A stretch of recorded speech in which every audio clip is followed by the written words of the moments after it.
Every day for me starts the same. I wake up at 7:30, I open the blinds to let the sun wake me up, I make my bed to put my best foot forward when starting the day and feel that sense of productivity. I rinse my face with cold water and I'm ready to start my run.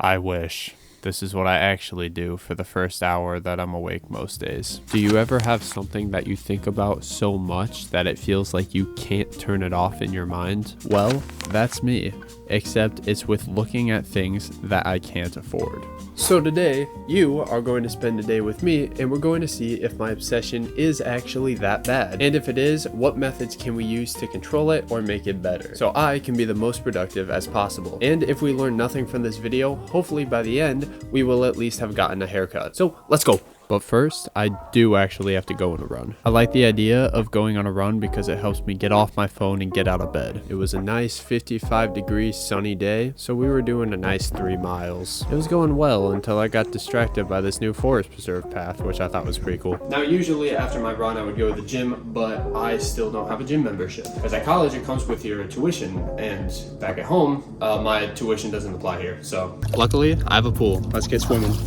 Minus the hour I sat in bed on my phone, I've been doing pretty good at not looking at anything.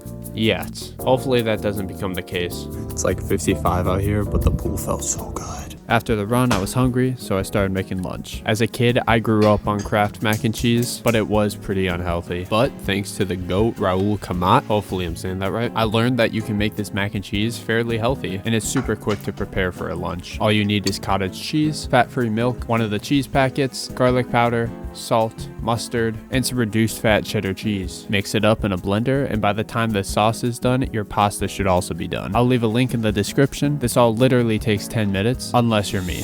This time, I'm on Zillow, and I'm also not paying attention. Overall, I would say my mornings are pretty productive and scheduled. It's just in the afternoon I sometimes struggle with being able to focus. So, I got ready for the day. I totally forgot I had this shirt. And then I gave myself an hour of sim racing before I had to lock in on editing and my nonprofit work. I thought this was going to be enough to satisfy me so I could focus, but I was wrong, and I was increasingly getting more exhausted. I finally, after a few hours, got to doing some work, and after 1 to 2 hours of good work, I got hungry. So I went to cook myself dinner, but afterwards, I genuinely was so tired I couldn't even begin to focus. I just went on my phone for essentially the rest of the day. I went to bed that night knowing I barely got anything done, and that doesn't make you feel great.